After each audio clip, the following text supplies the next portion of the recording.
नमस्कार, city centre show में आपका स्वागत है। मुंबई से मैं हूं पूजा भारद्वाज। शुरुआत कर रहे हैं महाराष्ट्र विधानसभा चुनाव से। एक हफ्ते का समय रह गया है और जीत के लिए तमाम पार्टियां जी जान से जुटी हुई हैं। 288 विधानसभा सीटों के लिए 20 नवंबर को वोटिंग होनी है और उससे पहले एक्शन पैक्ड आज का दिन रहा। प्रधानमंत्री नरेंद्र मोदी हो, अमित शाह, योगी आदित्यनाथ या फिर राहुल गांधी, ये तमाम बड़े नेता जो हैं वो चुनाव प्रचार करते हुए, रैलियों को संबोधित करते हुए महाराष्ट्र में नजर आए। इस वक्त हम मुंबई के कांदिवली इलाके में हैं, जहां अमित शाह की बड़ी रैली हुई। घाटकोपर और कांदिवली में 2 बड़ी रैलियों को अमित शाह ने संबोधित किया। लगभग वही बातें दोनों ही रैलियों में कहते हुए नजर आए। शरद पवार पर, उद्धव ठाकरे पर, कांग्रेस पर गरजे। वक्फ कानून में बदलाव के उन्होंने दावे किए। राम मंदिर का गुणगान हुआ। सुनाते हैं आपको सबसे पहले अमित शाह ने अपने इन भाषणों में क्या कहा। इन्होंने कहा धारा 370 हटेगी तो देश में खून की नदियां बह जाएगी। अरे राहुल बाबा, 6 साल हो गया, 6 साल। खून की नदियां छोड़ो, किसी की कंकर चलाने की हिम्मत नहीं है, कंकर चलाने की। नरेंद्र मोदी जी ने देश से आतंकवाद को उखाड़ कर फेंक दिया है। नरेंद्र मोदी जी ने देश को सुरक्षित किया है, नक्सलवाद को उखाड़ कर फेंक दिया है। और भाइयों बहनों, अभी अभी कांग्रेस पार्टी ने कश्मीर की विधानसभा में प्रस्ताव पारित किया है कि हम धारा 370 वापिस लाएंगे। बोरीवली वालों, मैं कहकर जाता हूं, कान खोलकर सुन लो। ये राहुल बाबा क्या, इनकी चौथी पीढ़ी भी आएगी, धारा 370 वापिस नहीं। भाइयों बहनों, पूरा देश मानता है कि कश्मीर भारत का अभिन्न अंग है। अभी अभी सुशील शिंदे जी ने कहा कि मैं गृह मंत्री था, कश्मीर जाते हुए डर लगता था। शिंदे साहब, कोई बात नहीं, आप गृह मंत्री थे, आपको डर लगता था। मैं अभी बताता हूं, पोते पोतियों को लेकर चले जाओ, आपका बाल भी बांका नहीं होगा।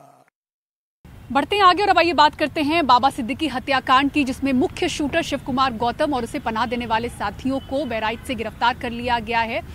यूपी एसटीएफ और मुंबई क्राइम ब्रांच की जॉइंट ऑपरेशन में यह बड़ी सफलता हासिल हुई है। आरोपियों को मुंबई लाया गया, 5 को किला कोर्ट में पेश किया गया और 19 नवंबर तक पुलिस हिरासत में भेजा गया है। पारस धामा की ये रिपोर्ट दिखाते हैं आपको। मेरा शिव कुमार गौतम और शिवा, मेरे पिताजी का नाम मिस्टर बालकिशन, पता गंडारा गांव, कैसरगंज थाना, जिला बहराइच। न चेहरे पर डर, न ही पकड़े जाने का कोई मलाल। ये है शिव कुमार गौतम, जिसने 12 अक्टूबर को अपने साथियों के साथ गोलियां चलाकर बाबा सिद्दीकी की हत्या कर दी। शिव कुमार ने बाबा सिद्दीकी को 6 गोलियां मारी। हत्या के बाद शिव कुमार तो भाग गया था, लेकिन 2 और शूटर गुरमेल और धर्मराज पुलिस के हाथ लग गए थे। हत्या के 28 दिन बाद शिव कुमार पकड़ में आया। अभियुक्त गण के नेपाल भागने के संबंध में सूचना प्राप्त हुई थी, जिसके क्रम में एसटीएफ उत्तर प्रदेश तथा मुंबई क्राइम ब्रांच की संयुक्त टीम द्वारा नानपारा क्षेत्र में अभियुक्त गणों की गिरफ्तारी की गई। अभियुक्तों से पूछताछ व अभिसूचना संकलन से ज्ञात हुआ कि मुख्य शूटर शिव कुमार एवं पूर्व में गिरफ्तार शूटर धर्मराज कश्यप एक ही गांव के निवासी हैं। शुभम लोनकर, जो इनके दुकान के पास स्क्रैप की दुकान करता है, के माध्यम से स्नैपचैट पर अनमोल बिश्नोई से बात हुई। स्नैपचैट पर लॉरेंस बिश्नोई के भाई अनमोल बिश्नोई से वार्ता के दौरान बाबा सिद्दीकी की हत्या की योजना बनाई गई थी। मुंबई पुलिस की क्राइम ब्रांच पिछले 25 दिनों से आरोपी की तलाश कर रही थी। उसने एसटीएफ यूपी के साथ ट्रैप लगाकर शिव कुमार को गिरफ्तार किया। इस साझा अभियान में मुंबई क्राइम ब्रांच के कुल 21 लोग शामिल थे।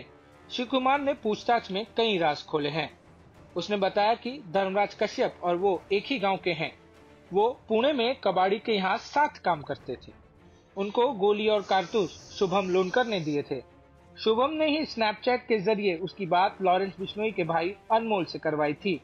हत्या के बाद एक मुश्त 10 लाख और फिर हर महीने कुछ न कुछ देने का वादा किया था।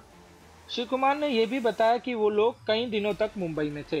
रेकी के बाद 12 अक्टूबर को सही मौका देखकर बाबा सिद्दीकी की हत्या कर दी। उस दिन त्योहार की वजह से भीड़भाड़ भी थी, पुलिस भी थी, जिसकी वजह से 2 लोग मौके पर पकड़े गए।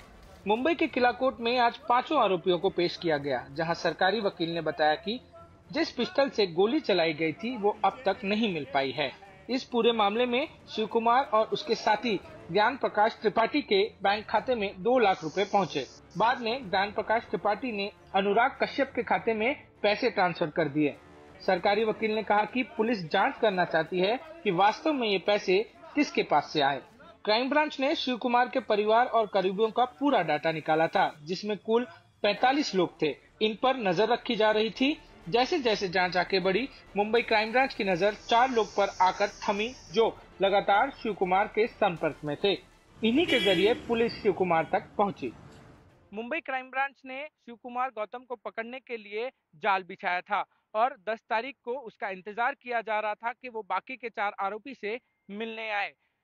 शिव कुमार गौतम के लिए उसके बगल के गांव में ही एक सेफ हाउस बनाया गया था, जहां पर वो बाकी के 4 आरोपी से अक्सर मिला करता था और वहीं पे यूपी एटीएस और मुंबई क्राइम ब्रांच ने इन 5 आरोपियों को दबोच लिया।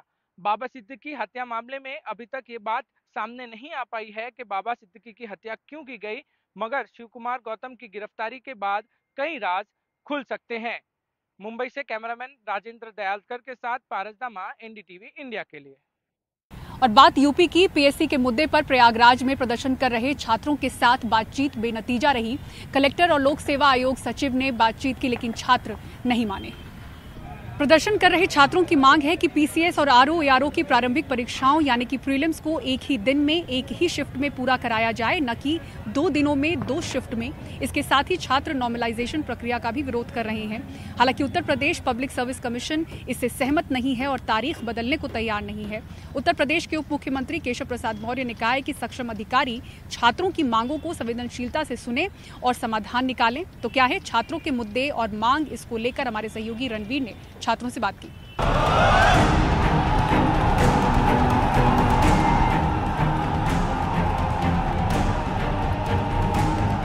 उत्तर प्रदेश में पीसीएस और आरओ की परीक्षा को लेकर प्रयागराज में छात्रों ने एक बड़ा आंदोलन छेड़ा है। मैं इस वक्त आयोग के दफ्तर के बाहर हूं, जहां आप तस्वीरें देखिए। उत्तर प्रदेश लोक सेवा आयोग का यह दफ्तर है और यहां पर भारी संख्या में जो छात्र हैं वो छात्र मौजूद हैं, ड्रम पीट रहे हैं, थालियां बजा रहे हैं और आयोग से सिर्फ और सिर्फ एक मांग कर रहे हैं कि जो परीक्षा है वो एक दिन में हो जाए। क्या मांग है आप? वन डे नो नॉर्मलाइजेशन और 1 डे 1 शिफ्ट, मतलब एक दिन में ही एग्जाम होना चाहिए। अब कोई नॉर्मलाइजेशन मंजूर नहीं है, जब तक नोटिस नहीं निकलता तो हम लोग यहाँ से नहीं जाएंगे।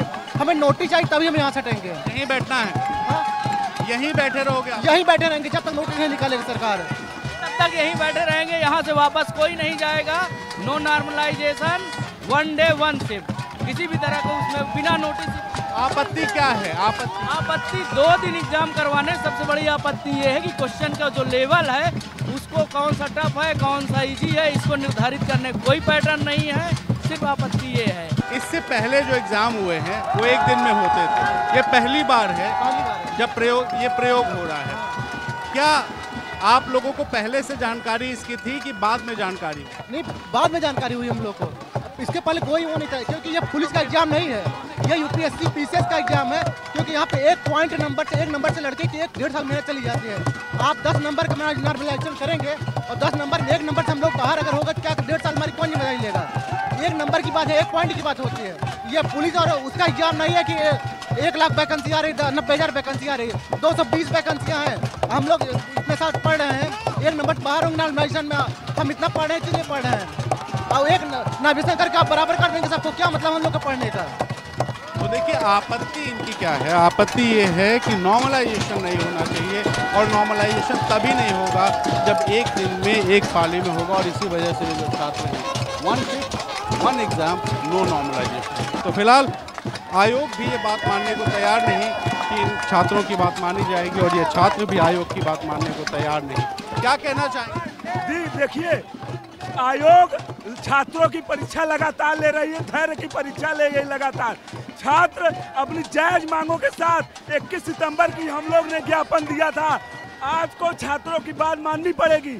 हम डीएम साहब जो उनका काम है कि हम लोग की वार्ता वहां तक पहुंचाएं, लेकिन वो वार्ता नहीं पहुंचा रहे। हम लोग को बरकराने आए थे कल। तरह से ये जो छात्र हैं, इन छात्रों की अपनी एक नाराजगी, अपनी एक मांग, और इस मांग को लेकर के छात्र फिलहाल प्रयागराज में आयोग के दफ्तर के बाहर धरने पर बैठे। कैमरा पर्सन वीरेंद्र सैनी और अपने सहयोगी दीपक पटेल के साथ रही NDTV। मध्य प्रदेश में महिला अतिथि टीचर अगर मैटरनिटी लीव लेती हैं तो नौकरी हाथ से जाएगी, क्योंकि शिक्षा विभाग में ऐसा कोई प्रावधान नहीं है जहां लेडी गेस्ट टीचर्स इस तरह की छुट्टियां ले सकती हों। ये हैं शाहजहांपुर की प्रिया, जो पहले अतिथि शिक्षक थीं, लेकिन मां बनने पर जब छुट्टियां लीं तो उनका नाम ही पोर्टल से गायब हो गया। ना तो मुझे जानकारी दी गई, ना मेरी असहमति ली गई, और मुझे बिना जानकारी के पोर्टल से हटा दिया गया और कहा गया कि अगले सत्र में आपको हम रख लेंगे। जब अगला सत्र आया और पोस्ट खाली होने के बाद भी मुझे नहीं रखा गया, मुझसे अगले क्रम वालों को बुला लिया गया जिनके स्कोर कम थे। जब मैंने DO में शिकायत की तो उनका कहना यह था कि आपकी सीनियरिटी खत्म हो चुकी है और मातृत्व का जैसा कोई नियम हमारे यहाँ नहीं होता अतिथियों के लिए, इसलिए आपको दोबारा से पोस्टिंग मिलना मुश्किल है। ये तो सिर्फ बानगी भर है। इस फहरिस्त में कई ऐसे नाम हैं जिन्होंने छुट्टी ली तो उनकी नौकरी चली गई, तो कुछ ऐसे भी हैं जो नौकरी जाने के डर से गर्भवती होने पर भी स्कूल जाने को मजबूर हैं, बावजूद इसके कि डॉक्टर उन्हें रेस्ट करने की सलाह दे रहे हैं।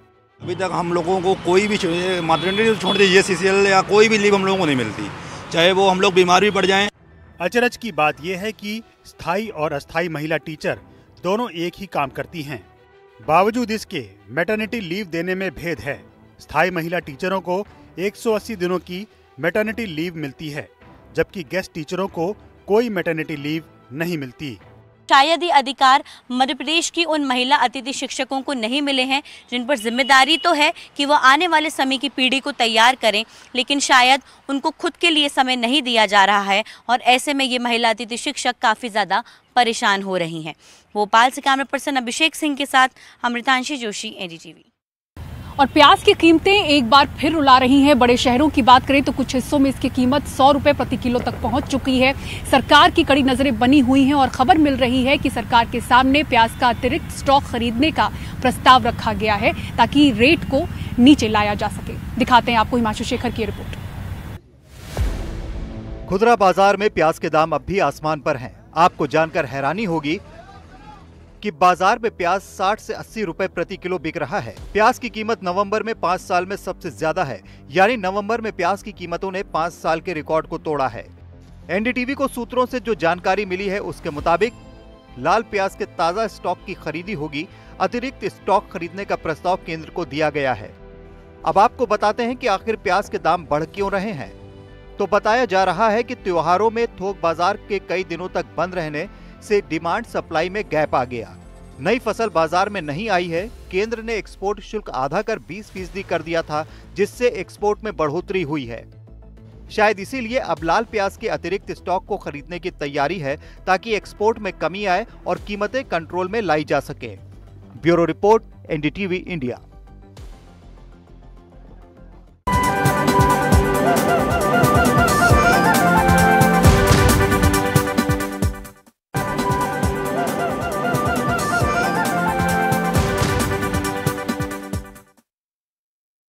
नोएडा अंतर्राष्ट्रीय हवाई अड्डा पूरी तरह से बनकर तैयार हो गया है। अब इस पर परीक्षण उड़ान शुरू होने जा रही है, जो कि 1 महीने तक चलेगी। इसी के साथ ही जेवर एयरपोर्ट से भी उड़ान सेवा शुरू हो रही है, जिससे लोगों को काफी फायदा होगा।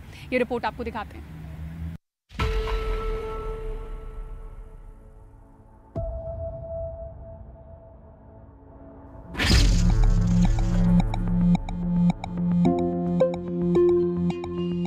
चंद हफ्तों में इस हवाई अड्डे पर विमान उतरने लगेंगे।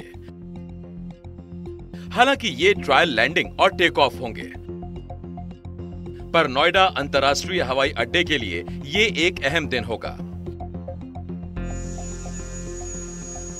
2013 और 2023 के बीच नागरिक हवाई यातायात में 8.9% की दर से बढ़त हुई है और इंदिरा गांधी अंतर्राष्ट्रीय हवाई अड्डे के और विकास की गुंजाइश बहुत कम है। इसे देखते हुए नोएडा अंतर्राष्ट्रीय हवाई अड्डे की भारत के विकास में एक अहम भूमिका होने वाली है। पहले चरण में यहां से 1 करोड़ 20 लाख यात्री हर साल सफर करेंगे।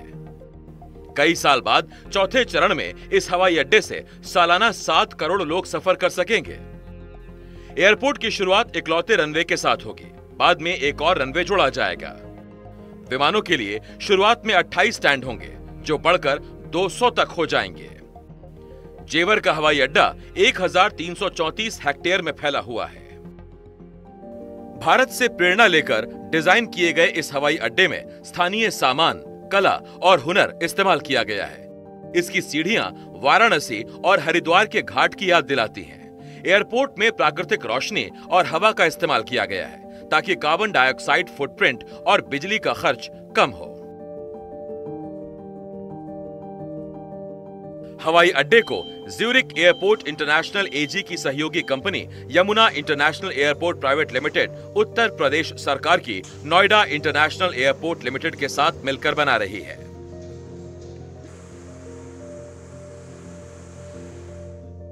हम हवाई अड्डा परियोजना स्थल पर खड़े हैं, जो यमुना एक्सप्रेसवे से 600 से 700 मीटर की दूरी पर है, जो दिल्ली, नोएडा, ग्रेटर नोएडा से आगरा और लखनऊ की ओर जाता है। राष्ट्रीय राजमार्ग प्राधिकरण एक इंटरचेंज पूरा करने की प्रक्रिया में है, जो हवाई अड्डे से सीधे एक्सप्रेसवे तक 25 मिनट में ग्रेटर नोएडा, 45 मिनट में नोएडा और फिर दिल्ली तक पहुंच जाएगा। जेवर, जहां पर यह हवाई अड्डा है, वहां पहुंचने के लिए आपको यमुना एक्सप्रेसवे से जाना होगा, जो सिग्नल फ्री है, और हवाई अड्डे के लिए एक अलग सड़क है। बाद में रेल के जरिए भी यहां पहुंचा जा सकेगा। लेकिन जेवर पहुंचने में कितना समय लगता है, फिलहाल जितना ट्रैफिक है उसके हिसाब से देखें तो मैं साकेत में रहता हूं और मैं सुबह 10:50 पर घर से निकला तो यहां पहुंचने में 1 घंटा 40 मिनट का समय लगा। नोएडा से लगभग 45 मिनट लगते हैं और ग्रेटर नोएडा से जेवर तक का सफर करीब 25 मिनटों में तय हो जाता है। पूजा आर्या के साथ विष्णु सोम, एनडीटीवी इंडिया।